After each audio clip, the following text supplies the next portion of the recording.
turista sa Sri Lanka nahulog mula sa umaandar na tren.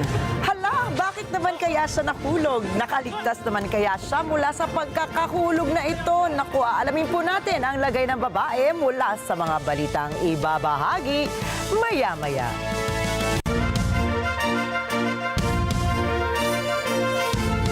Magandang gabi, ako po si Ricky Mathay. Ako si Nina Richie Alagaw Flores. Ito ang mata ng Agila International para naman sa mga headlines ngayong araw ng Biyernes. Mga terminal ng bus, pantalan at mga paliparan dinagsana ng mga biyahero. Kamara pag-aaralan ng 1-year suspension ng premium payments ng PhilHealth. Pentagon, iniulat na lalong lumakas ang nuclear force ng China. Russian President Vladimir Putin nakikipag-usap sa bagong namumuno ng Syria.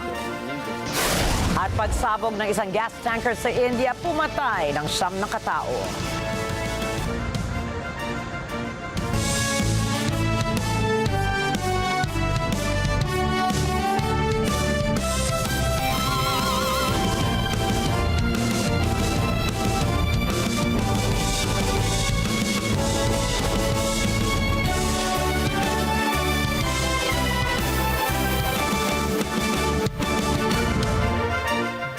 Nagdagsaan na po ang mga biyahero sa mga terminal ng bus, pantalan at maging sa mga paliparan para bumisita sa kanilang mga mahal sa buhay para makapiling ngayong holiday season.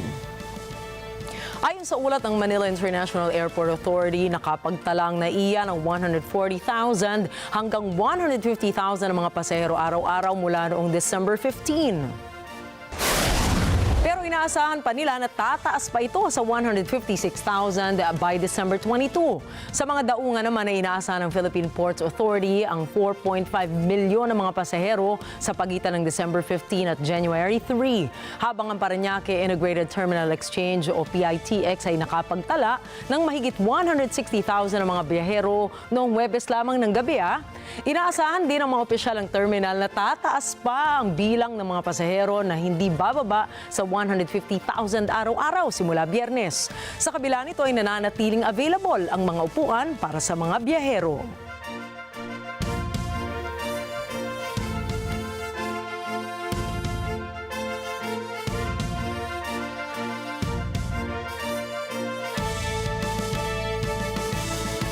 Pag-aaralan na mababang kapulungan ng Kongreso ang rekomendasyon na magkaroon ng 1 taong suspensyon ng pagbabayad ng premium payments ng mga miyembro ng PhilHealth.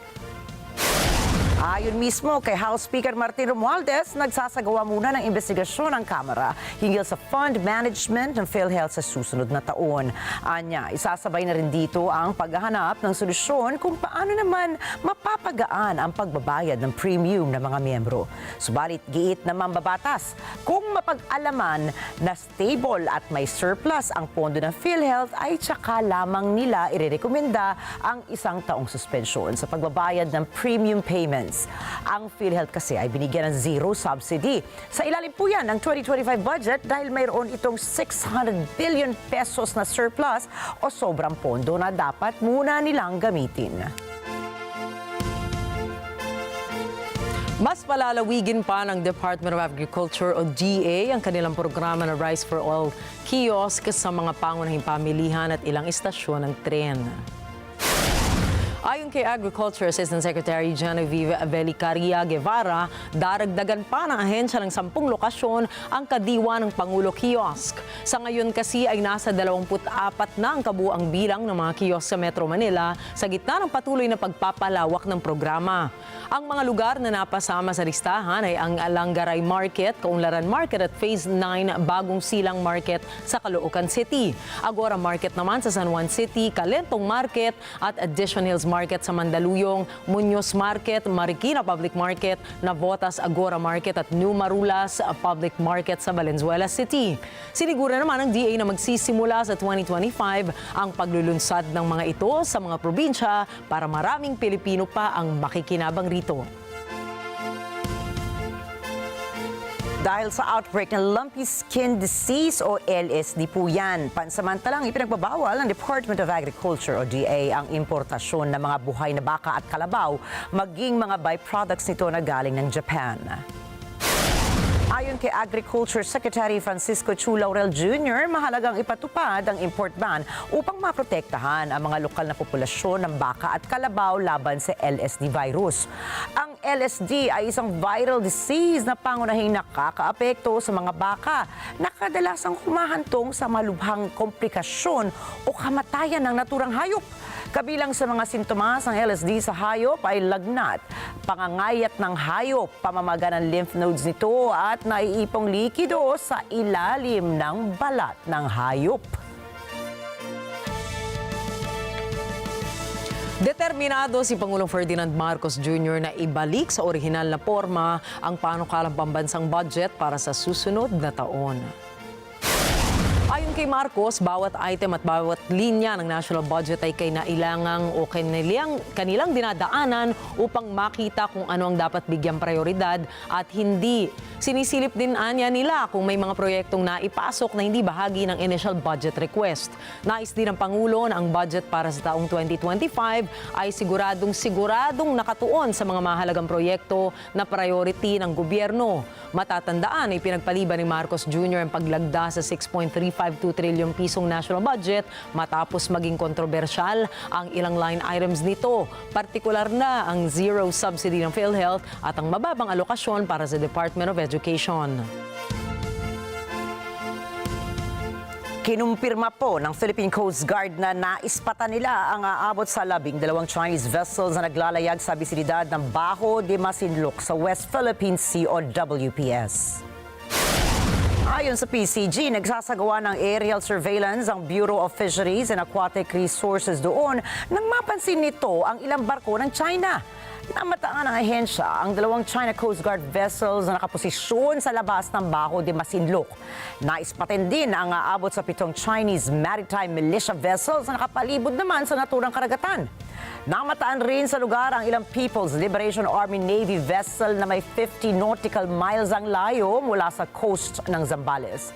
Sa kabila naman ito ay nagsagawa ang PCG ng pamamahagi ng mga pagkain at groceries sa mga Pilipinong mangingisda sa lugar, kung saan nasa 40 Filipino fishing boats ang namataang nangingisda sa naturang karagatan na sakop ng Pilipinas. Samantala, asahang muli ang dagdag sa presyo ng produktong petrolyo sa susunod na linggo. Batay sa projection ng Department of Energy Oil Management Bureau, asahan ng 35 hanggang 70 sentimos na taas sa presyo ng kada litro ng gasolina. 1.10 naman hanggang 1.40 sentimos ang inaasahang pagtaas sa kada litro ng diesel, habang nasa 90 sentimos naman hanggang piso ang posibleng dagdag sa kada litro ng kerosene.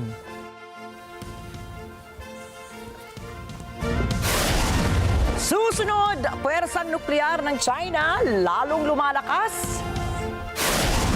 Russian President Vladimir Putin nakikipag-ugnayan sa caretaker government ng Syria. At French President Emmanuel Macron nagdeklara ng National Day of Mourning para sa mga nasalanta ng mayat. Mga detalye po ng mga balita niya natin pa sa pagbabalik na Mata ng Agila International.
Alam nyo na, bagong episode na naman ng Corina Interviews. Sa mga videoke lovers dyan, ako alam ko ng go-to song na ninyo ang mga kanta ni Miss Rachel Alejandro. Pero ang musika ng buhay ni Rachel, nakaka-inlove, nakakaiyak. Love letter daw ng kanyang ex-boyfriend ang hit song na Paalam Na. Sakit naman, papunta pa lang siya ng stardom. Gusto na raw niyang i-give up ang kanyang karera. Anyari? Lahat ng yan at marami pang iba. Dito lang sa Corina Interviews with Rachel Alejandro ngayong linggo 6 p.m. pagkatapos ng romantic comedy series The Goodwill sa NET25. Sa net.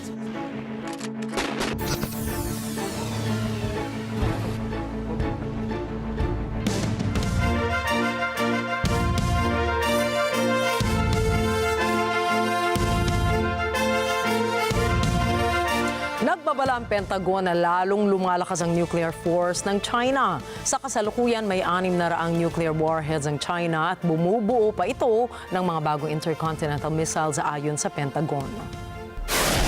Ang China na rin nila ang may pinakamalaking hukbong dagat sa buong mundo, habang ang hukbong panghimpapawid naman ito ay kasing lakas na ng sa Estados Unidos. Napansin din ng Pentagon na pinalalawig ng China ang pakikipagtulungan nito sa Russia. Kabilang na nila ang pagsuporta nito sa military industry ng Moscow. Nakaalarma na rin nila ang partnership ng Russia at North Korea. Hindi rin inaalis ng Pentagon ang ideya na posibleng binibigyan ng Moscow ang Pyongyang ng weapons technology na ginagamit umano nito sa sarili nitong nuclear program. Giit pa ng Pentagon na ang pagsasali ng teknolohiyang ito ay salungat sa pampublikong pahayag ng China na tutol ito sa paggamit ng nuclear weapons sa Korean Peninsula. 4 sa 6 na panukalang batas na itinaguyod ng oposisyon ang veto ni South Korean acting leader Han Duck-soo.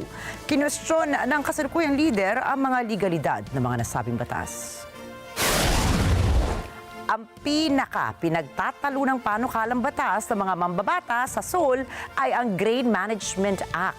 Sa ilalim po kasi ng batas na ito, kailangan bilhin ng gobyerno ang nabis na bigas kung ang presyo ng bigas ay masyadong bumaba na sa merkado.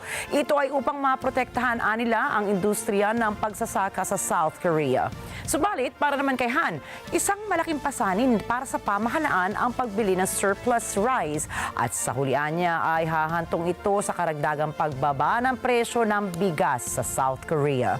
Ang isa pang pinagtatalunang panukalang batas ay ang National Assembly Testimony Appraisal Act. Magbibigay ito ng karagdagang kapangyarihan sa mga mambabatas na padaluhin ang mga tao sa mga pagdinig sa parlamento at magsumite ng mga dokumento. Kung maipatutupad ito, hindi maaaring tanggihan ng mga individual ang naturang mga kahilingan sa pamamagitan ng protection of trade secrets or personal information. Subalit, nanindigan si Acting Prime Minister Han na labag sa people's privacy ang nasabing panukalang batas. Dumipensa naman ang legal team ni South Korean President Yoon Suk-yeol na hindi nakagawa ang Pangulo ng insurrection sa kanyang deklarasyon ng martial law noong December 3. 어쨌든 대통령으로서는 내란죄에 대해서는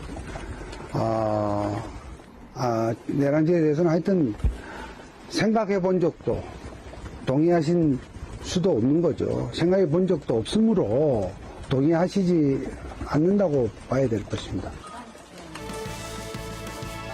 Sa isang media briefing sa Seoul, kinuwestiyon ang tagapagsalita ng legal team ni Yoon na si Seok Dong-hyun kung saan sa mundo ang may leader na nagdeklara ng insurrection sa harap ng live press conference. Matatandaan kasi na ginawa ni President Yoon ang pagdedeklara ng martial law sa isang live television, bagamat makalipas ang ilang oras ay binawi rin ito matapos tutulan ng South Korean lawmakers. Tanong pa ng kampo ni Yoon na saan niya makahahanap ng insurrection na nagtapos din sa loob ng 2 o 3 oras dahil pinigilan ng National Assembly ang martial law. 물론 국민 여러분들께 놀라게 하고 좀 충격을 느끼시게 한 부분에 대해서는 이미 국민 여러분들께 사과드리신 바가 있고 또 앞으로도 기회가 될 때 그 점에 대해서는 분명하게 국민 여러분들께 송구하다는 마음을 견제하고 계십니다만 그러나 지금 앞으로 쟁점이 될 여러 가지 이 현안 사안들 이런 시비를 가리고 해야 될 부분에 대해서는 분명한 그리고 당당한 입장을 가지고 있다. Sa ngayon, nananatiling suspendido si Yun mula sa kapangyarihan nito bilang presidente matapos siyang i-impeach ng mga mambabatas noong Sabado. Bagamat hindi pa ito tuluyang napatatalsik dahil sa batas ng South Korea, ang Constitutional Court ang magpapasya kung pagtitibayin nito ang impeachment motion ng National Assembly sa loob ng 6 na buwan. Samantala, ipinag-utos ng korte kay Yun na isumite ang kanyang martial law decree, gayon din ang mga record ng cabinet meetings na kanyang idinaos bago at pagkatapos ng deklarasyon ng nasabing martial law. Itinakda naman ng korte ang preliminary hearing sa impeachment ni Yun sa December 27, hindi naman required na dumalo dito ang Pangulo. 또 이 사태의 성격상 대통령께서 당신의 이 생각과 견해와 소신을 밝혀야 될 절차 과정에서 밝혀야 될 부분이 있다면 미루지 않고 당신이 직접 하실 그런 의지가 있는 것으로 저는 보고 있습니다. 이런 데서 Ayon sa mga sundalong defectors ng North Korea, hindi dapat minamaliit ang mga sundalo ng North Korea na nakadeploy sa Russia. Tiyak nila maaasahan ang katapatan at fighting spirit ng mga sundalong galing ng Pyongyang sa panahon ng digmaan. Karamihan nila sa mga miyembro ng Storm Corps na nasa front lines ng giyera ay galing sa working class, kung kaya sumusunod ang mga ito sa anumang utos na walang anumang tanong o agam-agam. Kwento pa ng mga defector, dumaan sa umano'y matinding brainwashing ang mga sundalo ng North Korea. Ito ay sinasagawa sa tuwing umaga upang tiyakin na sila ay mentally prepared. Kaya nilang masanay sa larangan ng pakikidigma ang mga North Korean soldiers at hindi magtatagal ay kaya rin nilang matuto kung paano labanan ang kaaway o humanap ng mga paraan upang mabuhay sa gitna ng giyera. Nagkakaroon na ng mga pag-uusap ang Russia at ang bagong namumuno sa Syria. Конечно, в Сирийской Арабской Республике мы очень рассчитываем на то, что там наступит мир, спокойствие. Мы поддерживаем отношения со всеми группировками, которые там контролируют ситуацию, со всеми странами региона. Подавляющая из них говорит нам о том, что были бы заинтересованы в том, чтобы наши военные базы в Сирии остались. Не знаю, мы должны подумать над этим, потому что для себя должны решить, как у нас будут складываться отношения с теми политическими силами, которые сейчас контролируют и будут контролировать ситуацию в этой стране в будущем. Sinabi ni Russian President Vladimir Putin, layo ng kanyang pakikipag-usap sa bagong namumuno sa Syria ang pagpapanatili ng kanilang 2 base militar sa lugar. Ang nasabing mga military bases sa Mediterranean coast ay magagamit para sa humanitarian purpose. Kinumpirma naman ito na hindi pa rin sila nagkakausap ng pinatalsik na presidente ng Syria na si Bashar al-Assad ng ilang taon, kahit na napaulat na ito ay nagtungo sa Moscow matapos na sakupin ng rebelding grupo ang nasabing bansa. Сказать честно, что я пока не виделся с президентом Асадом после его приезда в Москву. Но я планирую это сделать. Обязательно с ним поговорю. Встреча. Kinundi na rin ni Putin ang pananakop at pagpapalawig ng Israel sa kanilang buffer zone sa Syria, kung saan sinabi niyang base sa kanyang mga nakalap na balita ay walang balak ang Israel na lisanin ang naturang buffer zone, bagkus balak pa nilang angkinin ito bilang kanilang sariling teritoryo. Но все-таки главный бенефициар происходящих событий в Сирии, главным бенефициаром является, на мой взгляд, Израиль. И можно как угодно относиться к тому, что делает Израиль. Россия осуждает захват любых сирийских территорий. Это очевидно. Наша позиция здесь не подлежит никакой корректировке. Надеемся, что Израиль когда-то выйдет с территории Сирии. но сейчас он заводит туда дополнительные войска. Уже, по-моему, несколько тысяч там войск. И у меня такое впечатление, что они не только уходить не собираются, собираются там усиливаться. Более того, местное население уже обратилось с просьбой включить их в состав еврейского государства.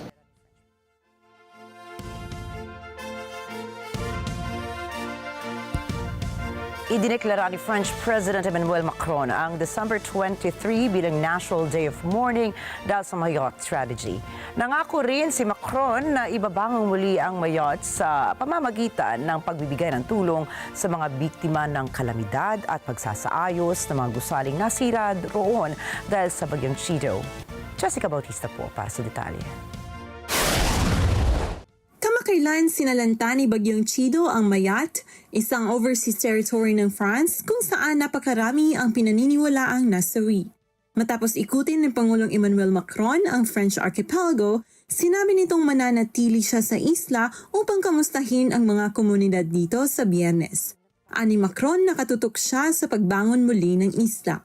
Rebâtir Mayotte, c'est l'engagement que j'ai pris, c'est le souhait des élus, de la population, c'est-à-dire rebâtir à la fois de l'habitat et des bâtiments publics durables qui répondent aux normes et qui feront face à des événements du type de ce cyclone et à des événements naturels auxquels malheureusement dans la région on est confronté.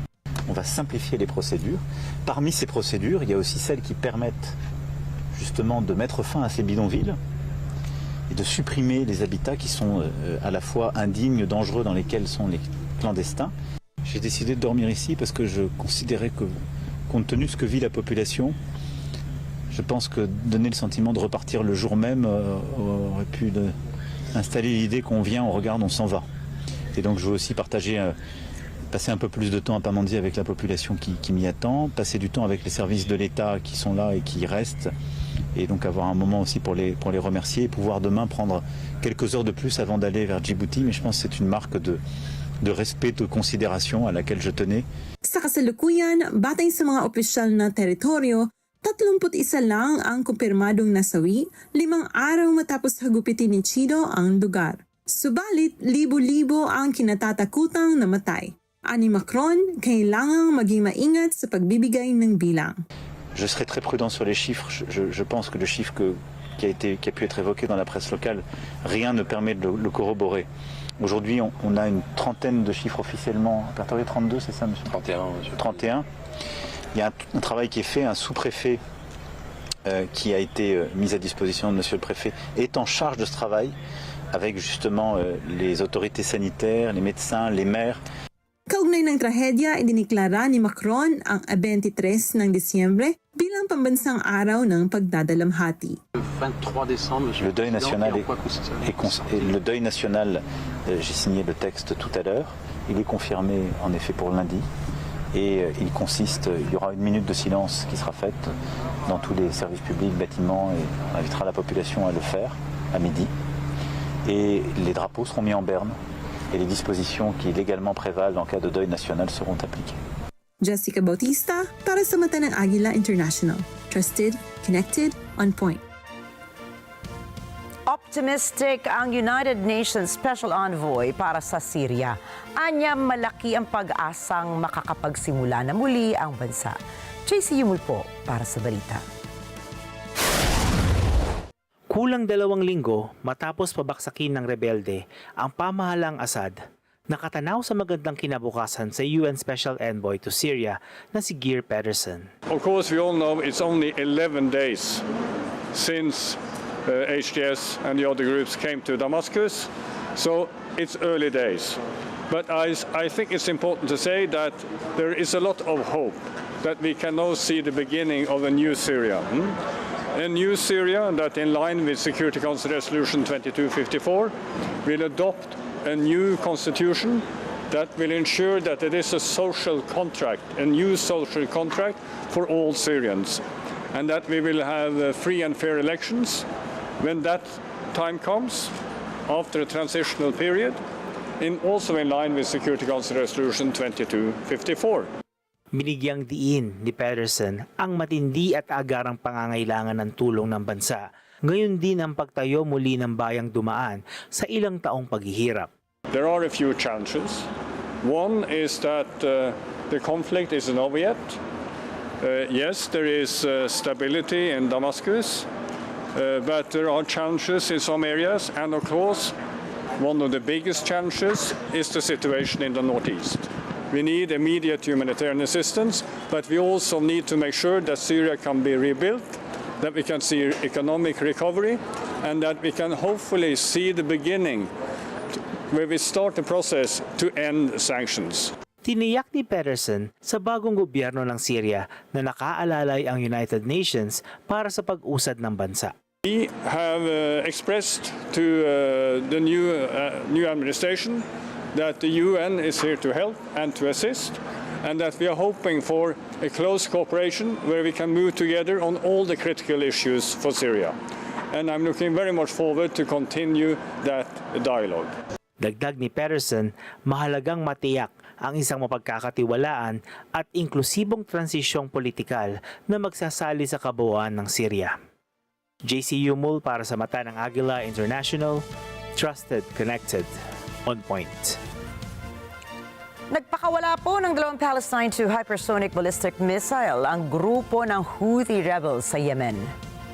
نفذت القوة الصاروخية في القوات المسلحة اليمنية عملية عسكرية نوعية استهدفت هدفين عسكريين نوعيين وحساسين للعدو الإسرائيلي في منطقة يافا المحتلة، وذلك بصاروخين باليستيين فرط صوتيين نوع فلسطين 2، وقد حققت العملية أهدافها بنجاح بفضل الله، ونفذت العملية تزامنا مع العدوان الإسرائيلي على منشآت مدنية في العاصمة صنعاء ومحافظة الحديدة، منها محطات الكهرباء، وجاء ردنا في إطار الرد الطبيعي والمشروع.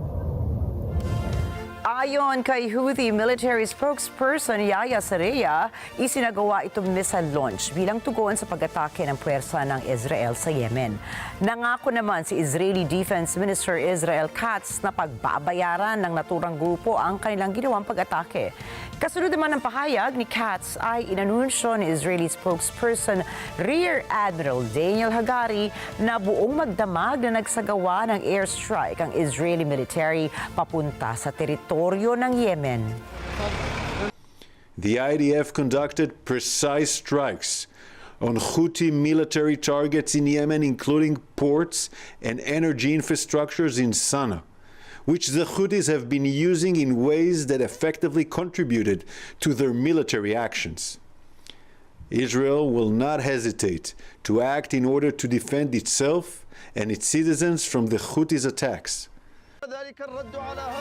Base naman sa ulat ng state media ng Houthi rebels na Al Masira TV ay nasa 9 na katao ang namatay sa nasabing insidente.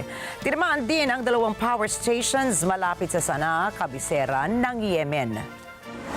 إن العدوان الإسرائيلي لن يثني اليمن واليمنيين عن تأدية الواجب الديني والأخلاقي في الرد على مجازره في قطاع غزة، وكذلك الرد على هذا العدوان الغاشم، وذلك باستمرار الإسناد وضرب كافة الأهداف المعادية بالأسلحة المناسبة. إن عمليات القوات المسلحة اليمنية لن تتوقف إلا بوقف العدوان على غزة ورفع الحصار عنها.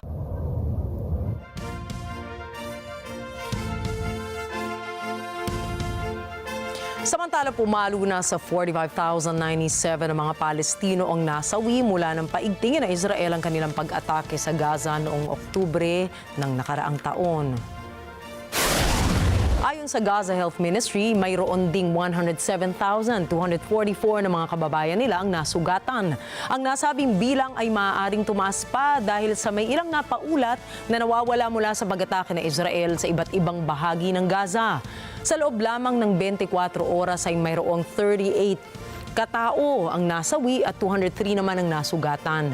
Dahil dito ay nagpupursige na ang mga negotiators na maipasa ang ceasefire agreement sa gitna o pagitan ng Israel at ng Hamas. Itinuturing na ngayon ng White House na nasa pagpapasya na ngayon ng Hamas kung sila ay tutugon sa ceasefire deal nila ng Israel. So Gaza has to be translated into something different that ensures that Hamas is not in any way in charge, that Israel doesn't have to be, and that there's something coherent that follows that enables the governance, the security, the reconstruction of Gaza. Ayon po kay U.S. Secretary of State Antony Blinken, nagkaroon na sila ng ilang serye ng pag-uusap kasama ang mga mediators, kagaya na lamang ng Qatar at ng Egypt. Nakikita rin ito na may ilang mga kondisyong nagkakasundo naman ang dalawang panig. Una nang sinabi ng Hamas na pinapatagal ng Israel ang pagtugon sa ceasefire deal kung kaya naman marami itong hirit na mga kondisyon. Magugulita ang ilan sa mga kondisyon sa pagkabilang o sa magkabilang panig ay ang pagpapalaya sa mga bihag at ang tuluyang paglayas ng Israel Defense Forces sa Gaza. Inudyok din ni Blinken ang Israel na itigil na ang agresyon nito sa naturang teritoryo dahil mas mainam para sa interes ng mamamayan ng Israel na ligtas nang maibalik ng Hamas ang kanilang mga bihag. From Israel's perspective, I think they've accomplished very significant and important strategic goals militarily. But the question now is, how do you translate those into enduring political successes? How do you move from Gaza, where by Israel's own account, they've achieved what they fundamentally set out to achieve and trying to ensure that October 7th never happens again, dismantle Hamas's military capacity, they've done that, deal with the leaders who are responsible for October 7th, they've done that.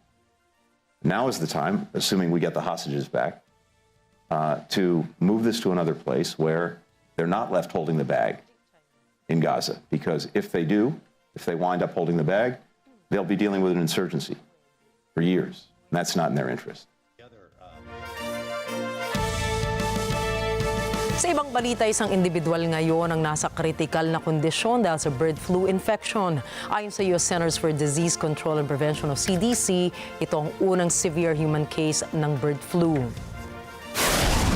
Anila nahawang matandang pasyente sa mga may sakit na ibon sa isang bakuran. Batay sa datos ng partial viral genome na nakuha sa pasyente, ang virus na naka-infect sa may sakit ay ang D1.1 genotype. Karaniwan anila itong natatagpuan sa mga wild birds at poultry sa Estados Unidos. Samantala, ilang oras matapos i-anunsyo ng CDC ang unang severe human case dahil sa bird flu, nagdeklara ang California ng state of emergency dahil sa nasabing sakit. Paliwanag ni Governor Gavin Newsom, ang deklarasyon na ito ay upang i-streamline at pabilisin ang pagresponde ng estado sa sakit na bird flu. Kumalat na rin anya ang bird flu virus sa 16 na estado sa Amerika simula nung una itong natuklasan sa Texas at Kansas nitong March 2024.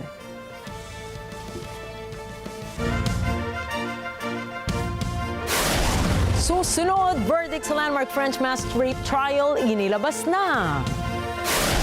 Mga manggagawa ng Amazon nag-strike ngayong holiday season. At bagong Superman trailer ni James Gunn, pinagkakaguluhan ng fans worldwide. Yan po at iba pang mga balita sa pagbabalik ng Mata ng Agila International.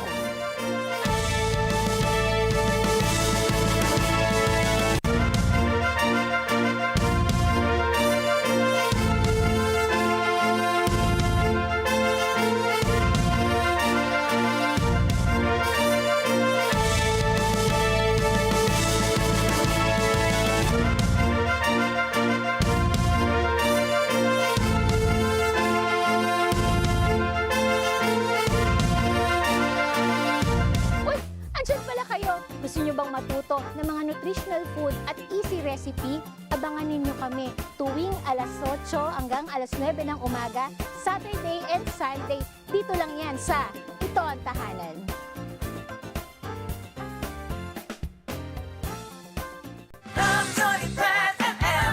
Bawat barangay na ating binibisita ay hinahatiran natin ng saya at mga palarong pampaganda ng umaga. At ang mga kabarangay naman ay sinasalubong tayo ng iba't ibang kwento na makulay, makabuluhan, Well done!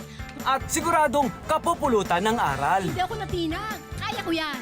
Ganyan magmahalan ang mga magkakabarangay. Kaya join na sa amin tuwing alas 7 ng umaga dito kung saan garantisado ang kasiyahan mo. Ang kabarangay nyo, LTE, Love, Tony Pe! and everything! Love Tony Pet and everything. Be your own health advocate by turning into your own expert. We are your coach. Without any fiction and with lots of facts. Be active in a clever way.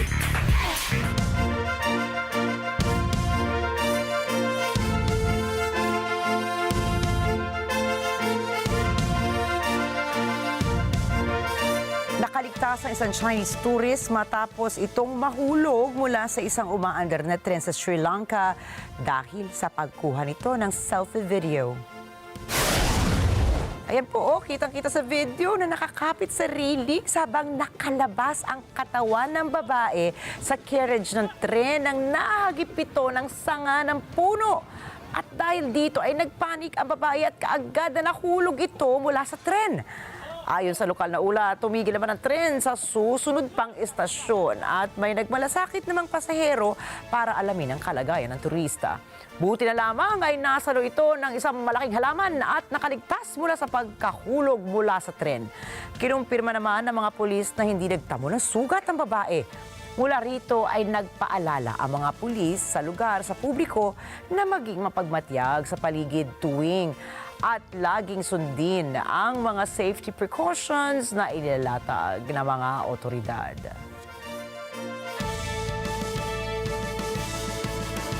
Kasalukuyan naman pong nagpapagaling sa paggamutan ng isang batang lalaking 11 anyos sa Texas matapos maararo ng isang ligaw na SUV na dumiretso sa barberyang pinasukan niya. Ayon sa lokal na ulat, bago maganap ang insidente ay may isang pintor sa labas na nagbabala na sa humaharurot na kotse. Pero bago makaiwas ang mga customer ay nahuli na ang lahat at nakapasok na ang itim na SUV. Higit sa batang lalaki, dinala rin sa ospital ang isang babaeng naglalakad na nasa malapit na dress shop at ang driver ng kotse. Batay sa inisyal na investigasyon ng pulisya, galing ang driver sa dialysis treatment at malaki ang posibilidad na inatake ito ng sakit kaya hindi na ito nakapagmaneho ng maayos. Nasawi ang 9 na katao habang sugatan naman ang hindi bababa sa 37 individual sa nangyaring pagsabog ng isang gas tanker sa syudad ng Jaipur sa India. Ayon sa lokal na ulat, isang truck ang sumalpok sa gas tanker na naging sanhi naman ng pagsabog. Kaagad namang rumisponde ang mga bumbero sa site para apulahin ang apoy. Maraming ambulansya din ang makikita sa lugar na nagdadala ng mga sugatang biktima patungo sa pinakamalapit na paggamutan. Sa ngayon po, pansamantalang isinara ang kahabaan ng Jaipur-Ajmer Highway para sa clearing efforts ng mga otoridad. Pinatawar ang maximum sentence na 20 taong pagkakakulong si Dominic Pelicon, ang asawa ni Giselle Pelicon na siya ring pangunahing sospek sa panggagahasa kay Giselle. Ayon sa korte, guilty si Dominic sa kasong aggravated rape matapos niyang bigyan ng droga si Giselle, gahasain ito at imbitahin pa ang ibang lalaki na sexual na abusuhin ng walang malay na si Giselle. Umabot ng halos 1 dekada ang pang-aabusong sexual ni Dominic sa kanyang sariling asawa. Ayon kay Giselle, napakahirap ng kanyang pinagdaanan, ngunit hindi niya pinagsisisihan na isa publiko ang pagdinig sa kanyang kaso. Layon niya na makita ng publiko ang katotohanan.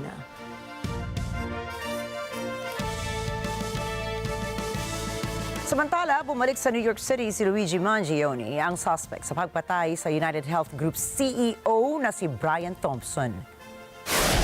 Galing si Mangione sa Pennsylvania, subalit nagpa siya ito na i-waive ang kanyang extradition. Dahil po dito, mananatili ang suspect sa pangangalaga ng New York City Police.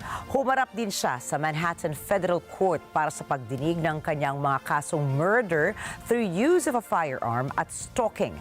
Wala pang ibinigay na susunod na detalye kung kailan ang kanyang susunod na hearing sa mga nasabing kaso.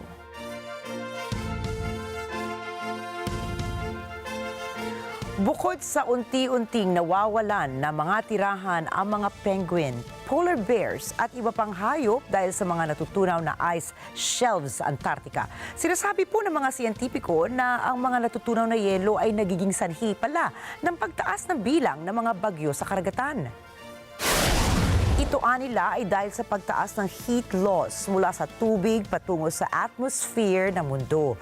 Gamit po ang satellite imagery at iba pang makabagong atmospheric and wind equipment na pag-alaman ng United Kingdom's National Oceanography Center and colleagues na dumoble ang taas ng heat loss noong taong 2023 kumpara sa mga nagdaang taon. Natuklasan din ng mga siyentipiko na ang bilang ng mga bagyo noong June hanggang July noong taong 2023 ay tumaas ng hanggang 7 araw bawat buwan. Kumpara po yan noong 1990 hanggang taong 2015. At kaugnay naman ito, patuloy na nananawagan ang mga environmentalists na gumawa na ng hakbang ang bawat bansa upang protektahan ang mundo laban sa climate change.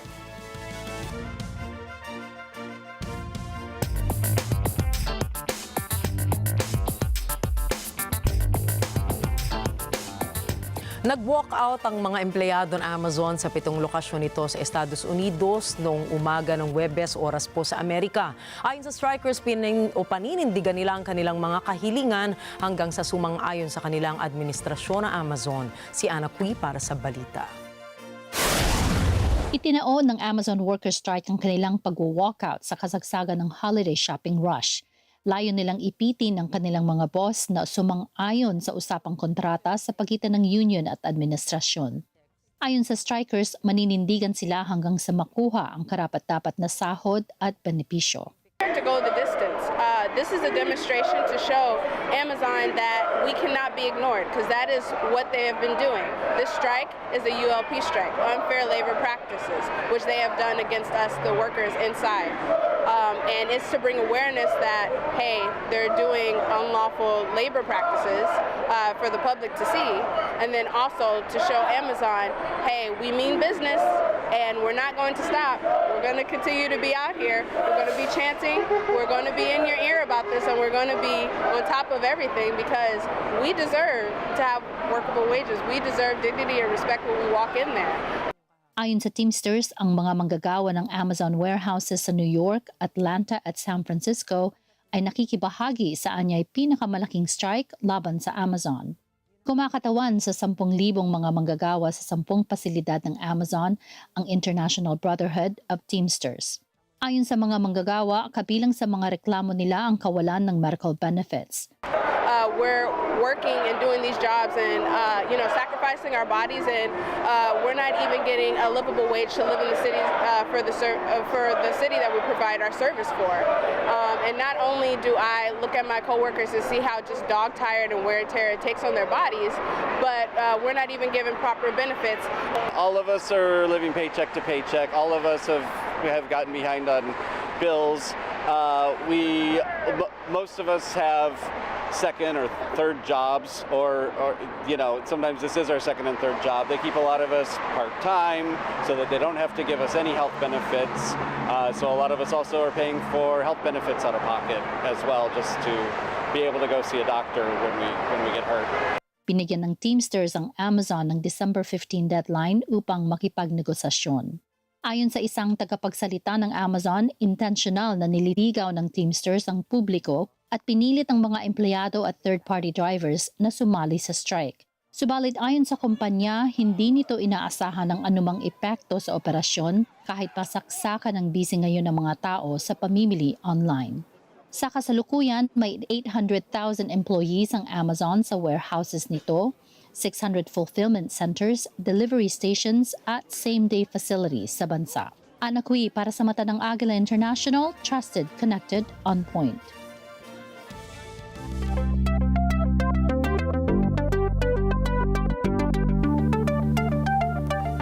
Mainit pa ring usapin ngayon sa Estados Unidos kung ipagbabawal nga ba ang sikat na social media apps sa mga residente roon. Ngunit nang tanungin si US President-elect Donald Trump kung ipagbabawal ba niya ang TikTok, ay sinabi niyang, I have a warm spot in my heart for TikTok. Lumabas sa pag-aaral ng Trump team na ang bagong Washington leader pala ang most viral candidate ng TikTok. Siya rin ang #1 sa listahan ng most followed world leaders and politicians. Umabot din sa 2.4 billion views ang content ni Trump. Aba, malayong-malayo po yan kina Taylor Swift na nasa 251 million views at maging kay Beyonce na nasa 131 million views lamang. President Trump, how do you plan to stop the ban on TikTok next month? Who? How do you plan to stop the ban on TikTok next month? We'll take a look at TikTok. You know, I have a warm spot in my heart for TikTok because I won youth by 34 points. And there are those that say that TikTok had something to do with that. Now, Joe Rogan did, and some of the other people that were recommended by my son Barron, he knew names. I said, who is that? Tell me, who's that? Dad, you got to be kidding. I can't believe you don't know. And I did those interviews, and it was actually sort of cute. Do you want to know the truth? But we did them, and that had an impact. But TikTok had an impact, and so we're taking a look at it.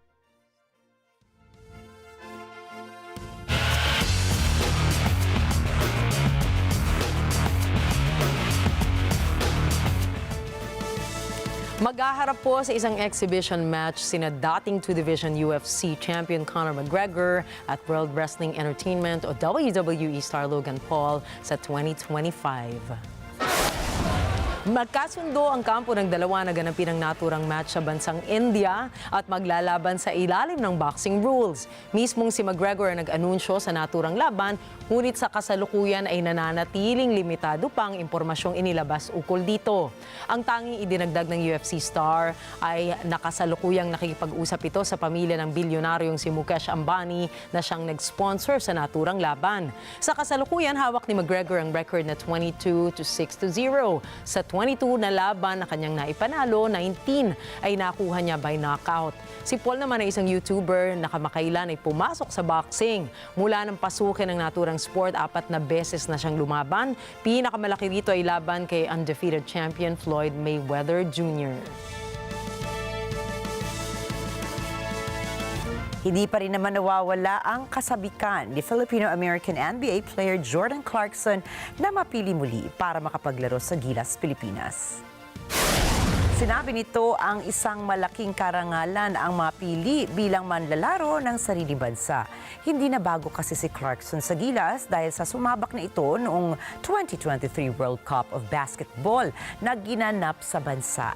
Naging pamilyar na rin ito sa kasalukuyang Gilas coach na si Tim Cone dahil siya noon ang assistant coach ni Chot Reyes. Pinuri ni Clarkson si Cone dahil sa magandang komunikasyon at ang koneksyon nito sa mga manlalaro. Giit nitong ang mapili na makapaglaro sa Gilas ay isang napakalaking oportunidad. Sa ngayon, umaasa pa rin itong maging isa sa mga naturalized players ng Gilas dahil sa ginagawang paghihigpit naman ng FIBA.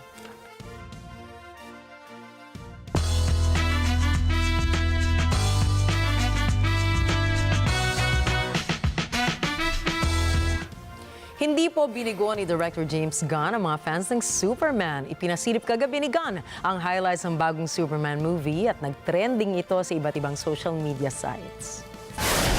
Natuwa ang mga fans na makita si David Cornsweet, ang bagong Man of Steel na suot ang original na version ng costume ni Superman na red at blue.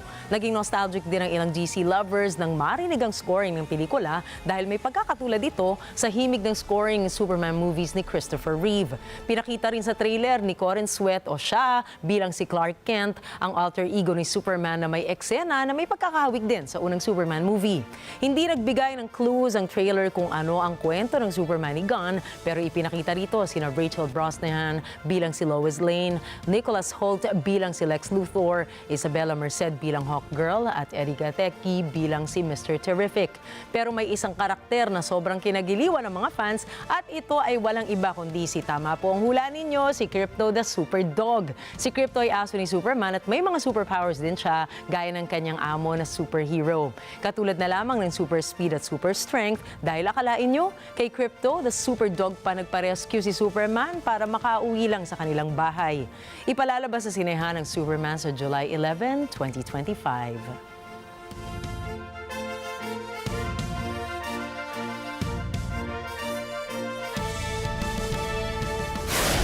Susunod, Duck Pond Show sa London ilalabas na ngayong Disyembre. 3 nature parks ng Pilipinas pasok sa ASEAN Heritage Parks. At abangan ang iba pang mga istorya pagdating ni Alma Angeles at namata ng Agila, World News. Mga detalye ng mga balita niyan at iba pa sa pagbabalik na Mata ng Agila International.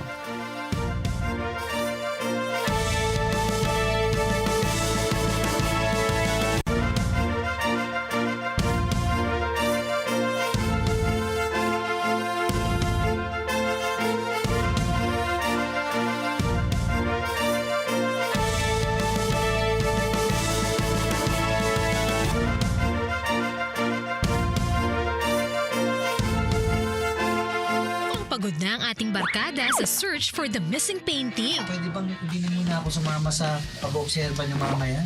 Ako rin, Sir Lloyd. Maigi pa, mag-take turns na lang tayo. Wait lang, bakit parang naging search for the one? Christy, salamat Sinamaan mo ako mag-ikot-ikot. Wala yun, Sir Lloyd. Mukha lang tayong nagde-date. Habang may nabubuong tambalan, pero namang nagkakalabuan. Hoy, Nate! Bakit mo pinaiyak yung anak ko? Tito, hindi ko naman po siya pinaiyak. Siyempre, sasabihin niya yun. Alamin kung anong search ang unang matatapos sa tumitinding mga kaganapan dito lang sa Goodwill Season 5. Bago mag-Corina interviews. Alas 5 ng hapon, dito lang sa NET25. Sa NET25.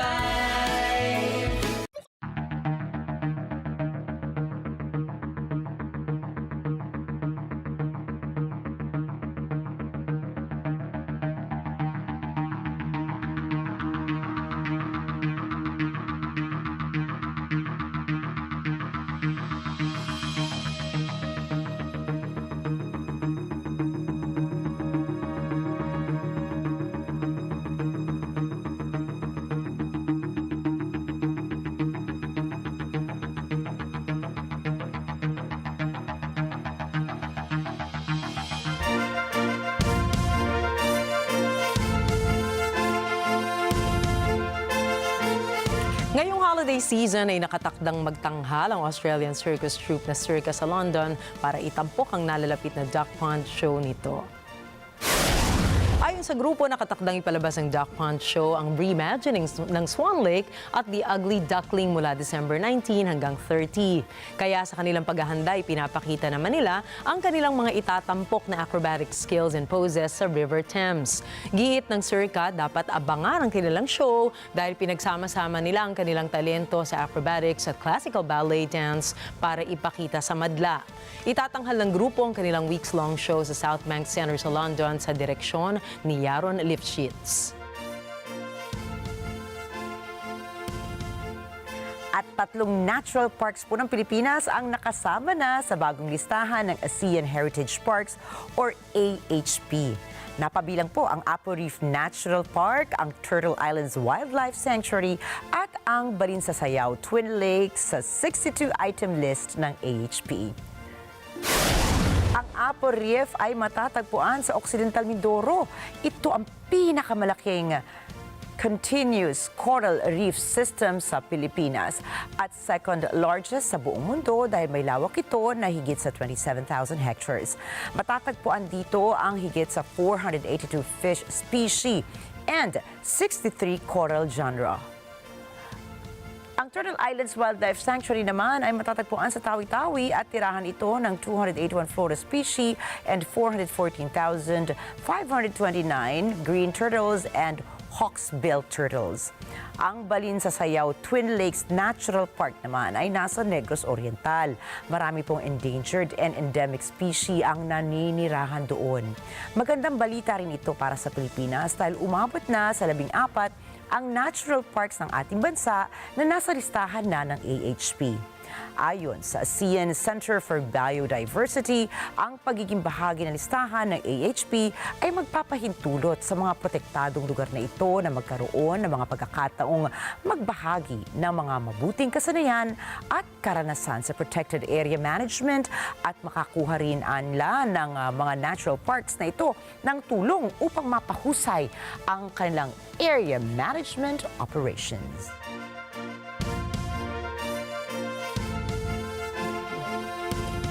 At akalain mo, Nina. Akalain mo, Ricky. Friday na naman. Yun nga. Kaya naman saya-saya ng kulay natin. Diba? Sana pa magkayo kayo ng very happy weekend with your loved ones. Pero Nina, di ba? Ang dami ng natatraffic na daw ngayon. Sobra. Alam mo, nginingiti ko na lang kasi ayokong ma-preoccupy yung isip ko ng mga katrapikan sa paligid-likid. Sabi nga nila, cool ka lang dapat. Tama. Ayan. So, we wish you a very happy weekend with your loved ones once again. At huwag niyo po kami masyado mamimiss dahil babalik kami ni Nina sa Lunes para maghatid ng balita saan mang dako ng mundo. Happy weekend again, everybody. Ako po muli si Ricky Matay. Ako naman si Nina Richie Alago Flores. Happy weekend po sa inyong lahat, kahit pa-traffic. Ito ang mata ng Agila International para naman po sa mga balitang nangyari pa rin sa iba't ibang panig ng mundo. Punta po tayo kay Alma Angeles para sa mata ng Agila World News. Take it away, Alma.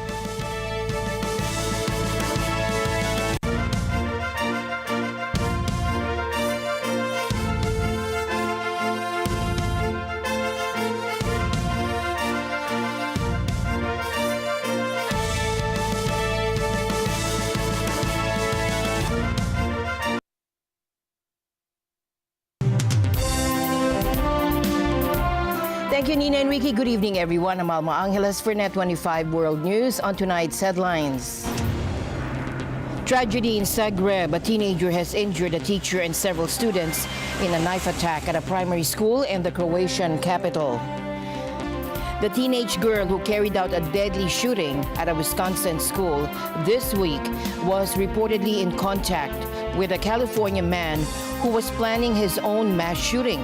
And this information emerged from a California gun violence emergency protective order issued on Wednesday. Authorities are continuing to investigate the motive behind the 15-year-old's attack.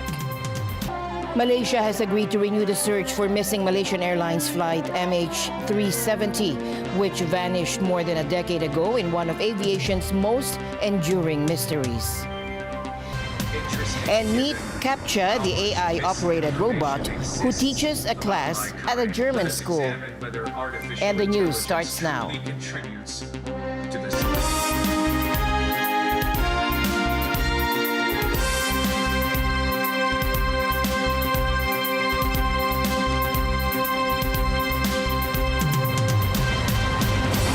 A deadly school shooting in Wisconsin took a startling turn as investigators uncovered an unexpected connection to California, adding a complex layer to an already tragic case that has left a quiet Madison community reeling.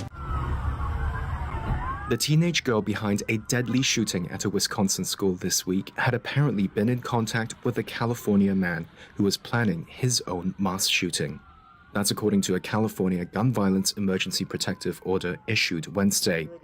News of the connection came as police continued searching for answers on what motivated 15-year-old Natalie Rupno to stage the attack. Rupno had killed a fellow student and a teacher, wounded 6 others before turning the gun on herself. The court record said the FBI saw messages Rupno received from 20-year-old Alexander Charles Pfaffendorf in California. When agents confronted Pfaffendorf, he admitted he told Rupno he would arm himself with explosives and a gun and target a government building. The order did not say which building he allegedly targeted or when the alleged attack would happen. It did ask Pfaffendorf to turn in guns and ammunition to police within 48 hours, though it's unclear if he was in custody by Thursday. The community on Tuesday night grieved the shooting at Madison's Abundant Life Christian School. Dane County Medical Office identified the 2 people killed at the school as 14-year-old 9th grade student Ruby Vergara and 42-year-old faculty member Erin West. The shooting was unusual as it was carried out by a female when an overwhelming majority of school shooters in the United States have been male. It's also raised questions how a 15-year-old girl got a hold of the 2 guns she had with her at the time of the shooting, as Wisconsin law prohibits anyone under 18 from possessing a firearm. And we have some breaking news tonight. A teenager has injured a teacher and several students in a knife attack at a primary school in Zagreb, Croatia.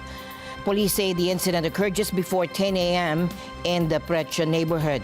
Officers described the attacker as a young male and confirmed he has been detained. While media reports suggest that one student may have died, video footage released by Croatian media shows children running from the school building in the aftermath of the attack, and we're following developments. My child attends this school, where an assault occurred involving the teacher and reportedly the pupils. We're just now hearing reports that multiple children are hospitalized, but no other information is available. It is disastrous that when I rushed into the school, I had no information regarding my child's whereabouts. No one was willing to provide any details. I really don't know what to say. On my way here, I met a neighbor whose child is in the 5th grade. The child came out of physical education in shorts, a short-sleeved t-shirt. They were in shock, couldn't say to coherent words, so yes, it obviously affected the children. Zgroženi kao i cijela hrvatska javnost ovom velikom tragedijom koja se jutros dogodila u osnovnoj školi Prečko u Zagrebu. Tamo su trenutno i ministar Božinović i ministar Fuchs. Oni kao i naravno policija i sve ostale službe nastoje utvrditi što se točno dogodilo u ovom velikom incidentu. China's President Xi Jinping has called on Macau's new government to be bold in diversifying its economy as the city welcomed its first leader born and raised in mainland China. Now, Xi made the remarks during Friday's inauguration of the new Macau administration, led by former Judge Sam Hu Fai, who hails from Guangdong province and is fluent in Portuguese. 尊重两制差异，充分保障特别。 We will respect the differences between the two systems, fully guarantee the high degree of autonomy of the Macau Special Administrative Region. 坚定不移。 We will continue to implement the one country, two systems policy, with the Hong Kong people administering Hong Kong and Macau doing the same thing in an all-round accurate and unwavering manner, ensuring that it will not change, will not waver, and will not deviate from the policy. 确保不走样，不变形。 Beijing has long praised Macau for its loyalty and stability, with over half of its 700,000 residents having migrated from mainland China in recent decades. As a special administrative region of China, Macau operates under the one country, two systems principle, which also applies to Hong Kong. And since returning to Chinese rule on December 20, 1999, Macau has been given a high degree of autonomy. During a recent speech, Xi urged Macau not to rest on its laurels. He encouraged the region to be bold, embrace change, and innovate, making the most of the one country, two systems framework.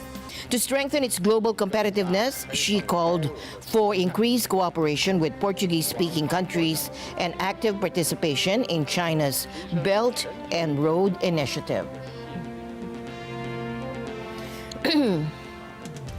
Australia is set to provide more than $100 million to help the Solomon Islands boost its police force and reduce its reliance on external partners. Prime Minister Anthony Albanese made the announcement saying the funding will not only boost domestic security, but also enhance the island's ability to contribute to regional stability. And my government is proud to make a significant investment in the police force of the Solomon Islands to ensure that they can continue to take primary responsibility for security in the Solomons. It's also the case that today we reinforce Prime Minister Manele's comment that Australia is the security partner of choice. This investment over 4 years will be guided by the Solomon Islands priorities. package will improve funding, training and infrastructure support to grow the Royal Solomon Islands Police Force in a sustainable manner. This partnership will strengthen the Solomon Islands' domestic security, but it will also enhance its ability to contribute to regional stability. And this comes as both the U.S. and Australia have been working to limit China's growing security presence in the Pacific, especially after the Solomon Islands signed a security deal with China back in 2022. Albanese told reporters in Canberra that the 4-year, $190 million Australian dollar commitment shows Australia is the Solomon Islands security partner of choice. He also highlighted the agreement made in August by the 18-nation Pacific Islands Forum, which does not include China, to create a regional policing strategy focused on boosting police numbers and strengthening security within the Pacific family. The push by Australia is part of a broader strategy, including a series of funding and security deals with Pacific Island nations. Among these is a police funding agreement with Nauru, which gives Australia a veto over China using Nauru's ports and airports for security purposes. There's also a sports deal with Papua New Guinea, which could be scrapped if the country establishes police ties with China. And this all comes amid uncertainty over the incoming U.S. administration under Donald Trump, with Australia moving quickly to solidify its security and diplomatic ties in the region.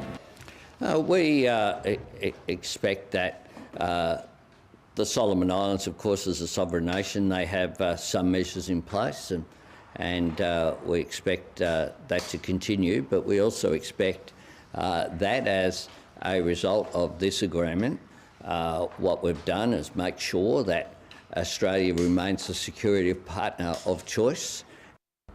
And I've consistently said, as a member of the Pacific Island Forum, that what we're about is making sure that the Pacific family look after our own security. And that is something that we've done through a range of bilateral agreements, but we've also done through our multilateral agreements with the Pacific Policing Initiative as well, that's been so well received. Malaysia is relaunching the search for Malaysian Airlines flight MH370 nearly 11 years after it vanished, leaving families desperate for answers. Transport Minister Anthony Loki said they owe it to the next of kin. The Ministry of Transport is currently negotiating the terms and conditions of the agreement with Ocean Infinity, which is expected to be finalized in early 2025. These decisions reflect the Malaysian government's commitment to continuing the search operation and providing closure for the families of MH370 passengers.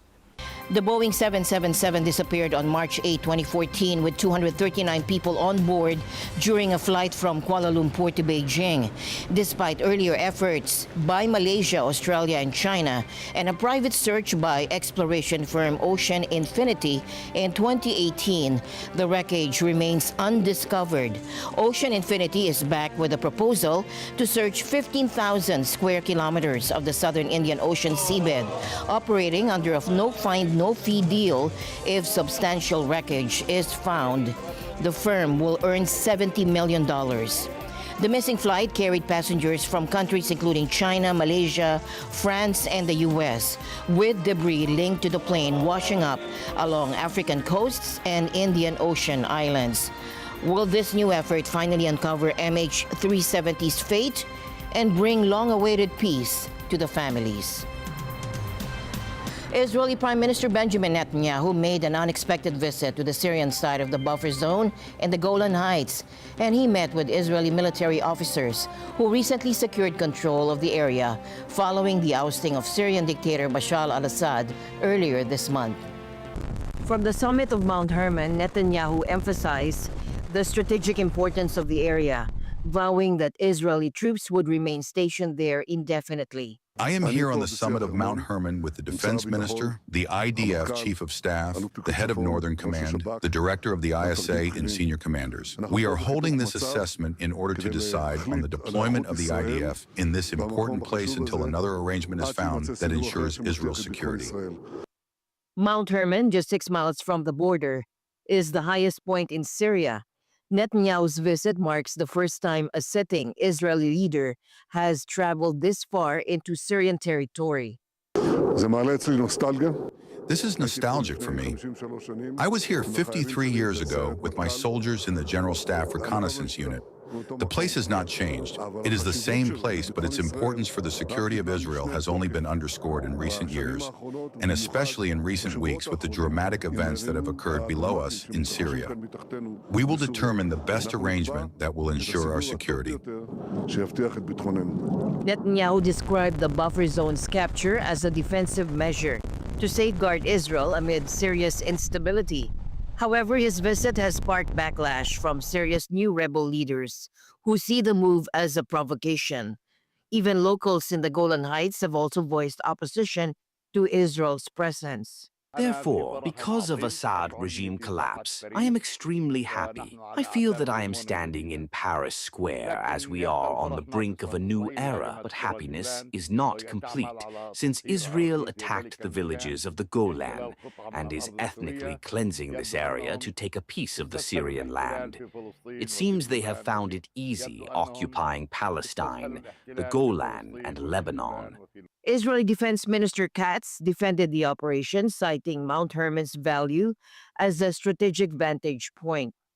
Katz noted that controlling the summit strengthens Israel's ability to monitor Hezbollah in Lebanon and deter Syrian rebels near Damascus.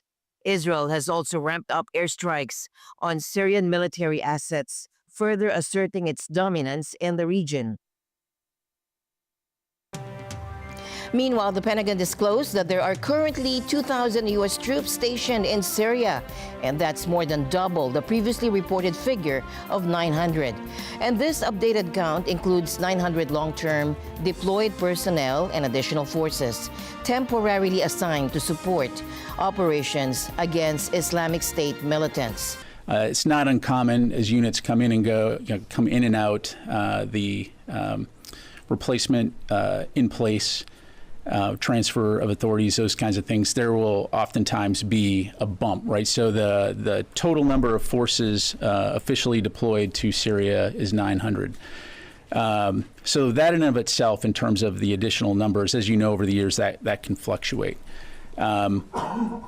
Obviously, given the current situation in Syria, just very recently, I was made aware of the fact that, hey, maybe there's more forces than just a small number, or what would normally be considered around the 900 range.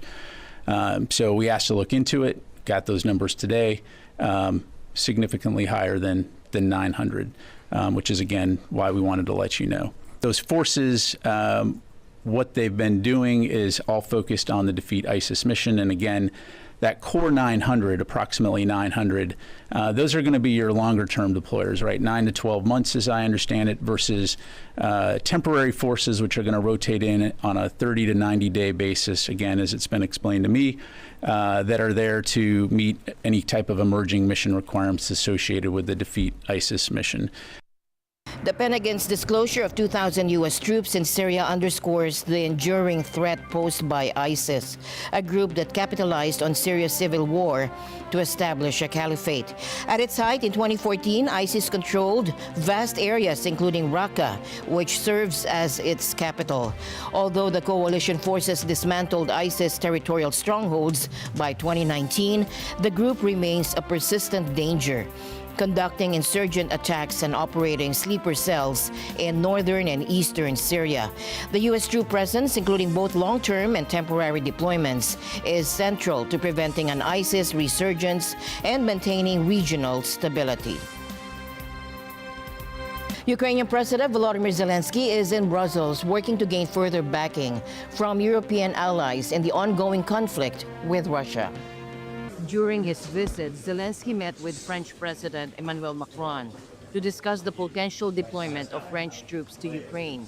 Zelensky expressed gratitude for France's preparation of a brigade for Ukraine's military, stating, "I had a productive meeting with French President Emmanuel Macron, and I expressed gratitude for France's preparation of one brigade for our army, and we agreed to continue this cooperation and prepare one more brigade. We hope other partners will join this effort. By contributing to equipping additional Ukrainian brigades, we share a common vision. Reliable guarantees are essential for a peace that can truly be achieved. We continue working on President Macron's initiative regarding the presence of forces in Ukraine that could contribute to stabilizing the path to peace." Emmanuel informed about his communication with other partners aimed at ensuring all necessary steps are taken for peace. The idea of foreign peacekeeping troops in Ukraine was first raised by Macron in February.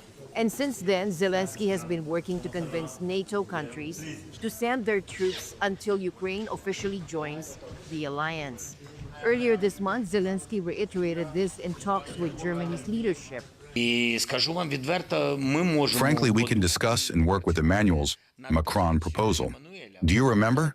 He proposed that troops of one or another country could have a presence on certain Ukrainian territories, which would guarantee us security while Ukraine is not in NATO. But we, Ukraine, need to have a clear understanding when exactly Ukraine will join the European Union and when Ukraine will be in NATO. Zelensky also addressed the possibility with Polish Prime Minister Donald Tusk, who voiced Poland's unwavering support for Ukraine's NATO ambitions.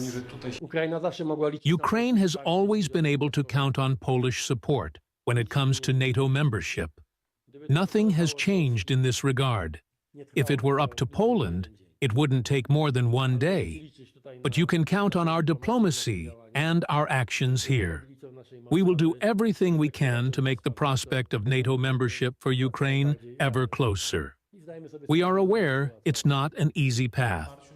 However, there's no consensus among European leaders about sending troops. Germany has firmly rejected the proposal, saying it's premature. British Foreign Minister David Lammy shared similar concerns. Putin is showing no signs of ending this merciless, aggressive war that's causing bloodshed, hardship and pain across Ukraine, and of course for the whole of Europe as we deal with the spectre of his new imperialism and aggression. We meet today with the Secretary General of NATO and of course Zelensky and close European allies to discuss what further support we give to Zelensky, what further military support, what further finances are necessary to put Ukraine in the strongest possible position as we head in and through 2025. Even if European nations reach a consensus, Ukraine's largest ally, the United States, may not agree to sending NATO troops. With Donald Trump's return to the White House, it's unclear how the U.S. will respond. Trump has previously stated he would end the war within a day of taking office, most likely by halting military aid and pushing Ukraine to concede territory, a move that could crush Zelensky's NATO's dreams. Zelensky's efforts to secure more support for his country's defense and NATO membership continue amid these challenges. As the Friday night U.S. time deadline approaches, efforts to avoid a government shutdown have hit another snag. Republicans' latest plan to keep the government open has failed once again, intensifying the gridlock in Congress.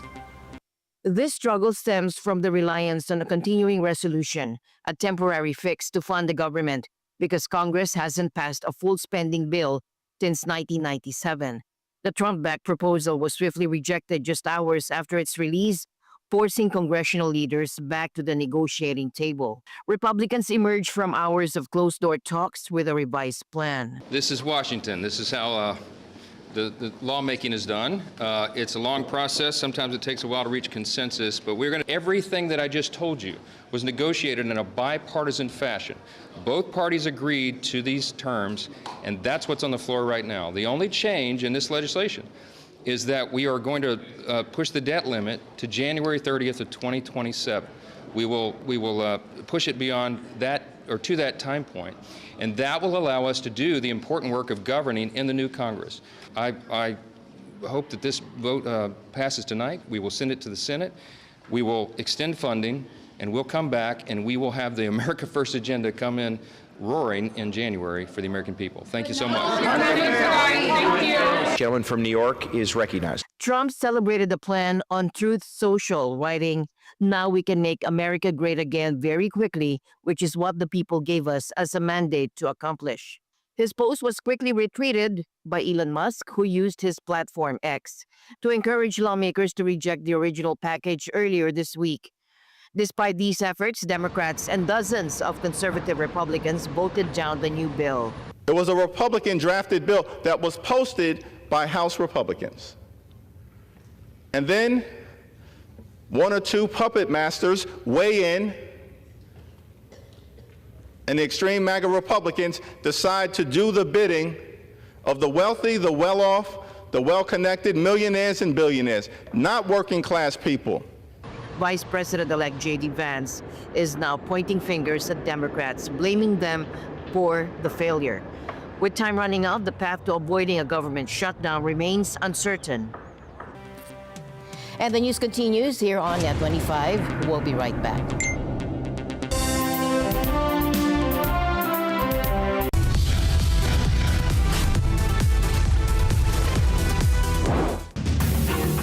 Expose! Bagong estilo at modus ng mga kriminal. Laganap na naman, kaliwat kanan na paalala ng kapulisan, tutukan. Isa pang expose. Mga laruan sa merkado, ligtas nga ba? Isa nating e-responder, maraming isisiwalat na sekreto. Exclusive! Mag-inang nagpipinta upang matustusan ang pangangailangan ng anak na may Down syndrome, nirespondihan. Ang mission ko lang is maging okay si Harry. Kung okay siya, okay na ako. Kung masaya siya, masaya na rin ako. Sabado, alas 6 hanggang alas 7 ng gabi, ito ang Responde, Mata ng Mamamayan. Let's get together sa NET25. Sa NET25.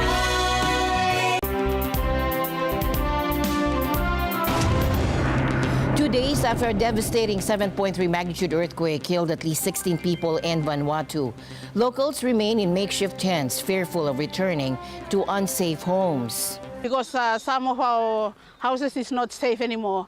Some of them houses, the wall fell off, the iron roof fell off. So that's why we all came here. We stay here for this time being until everything is finish, and then we can go back to our places. The Pacific Island nation now braces for heavy rains and a now possible cyclone as President Nikenike Vurobaravu urged residents to prioritize safety. He warned of potential landslides and a low-pressure system with a 10 to 60% chance of developing into a cyclone. Search and rescue teams, including international crews, continue to comb through rubble in the capital, Port Vila, where access is restricted and heavy machinery is in use. A curfew remains in place to ensure public safety. Meanwhile, Australian tourists evacuated to Brisbane on military flights expressed gratitude for their survival. We sat up on a hill for like 4 hours because they said normally a tsunami would come. But yeah, we are lucky. We all got out with a couple bruises, but people passed away. Like they said, it's the worst one in 102 years. I was in the middle of Port Vila when the earthquake hit, so I watched buildings come down around me and people start screaming and running, and I had no idea what to do. So I just started following the crowd, and we ended up running up a giant hill because people started sort of yelling the word tsunami to everyone. So yeah. The disaster has left Vanuatu grappling with power outages, water shortages, and the daunting task of recovery. And finally in our news, meet Captcha, the AI-operated robot who teaches a class in Germany. Take a look. Attention, humans. We have now reached our fifth and final debate topic. AI leads to more fake news. This should be particularly interesting given how much misinformation exists about my kind. Let us examine whether artificial intelligence truly contributes to the spread of false information, or if that is just another human misconception. You have exactly 3 minutes to present your initial arguments on why AI leads to more fake news. And that's it for tonight's broadcast. For everyone here on NET25, have a great weekend, everyone. I'm Alma Angeles. Thank you for joining us. Good night.